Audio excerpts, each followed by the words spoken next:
Lənkəranda 3 nəfərin xəsarət alması ilə nəticələnən yol nəqliyyat hadisəsi baş verib. Hadisə Lənkəran rayonunun Xanbulan kənd ərazisində qeydə alınıb.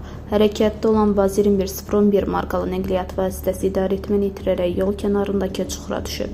Qəzada avtomobildə olan sərnişinlər Astara rayon sakinləri 2005-ci il təvəllüdlü Zamiq İsmayıloğlu Rəhmətzadə, 2001-ci il təvəllüdlü Ramiq Vaqifoğlu Həsənzadə və Lənkəran rayon Göyşaban kənd sakini 2006-cı il təvəllüdlü Məryəm Ceyhun qızı Əlizadə müxtəlif dərəcəli bədən xəsarətləri alaraq Lənkəran rayon mərkəzi xəstəxanasının təcili yardım şöbəsinə hospitalizasiya olunublar.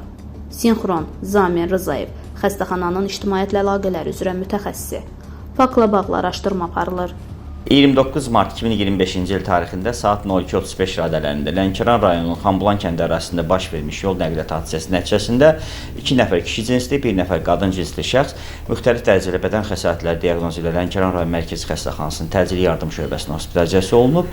Yaralılara zəruri ilkin tibbi xidmətlər göstərilib, ambulator müalicədən ötürü evə buraxılıb.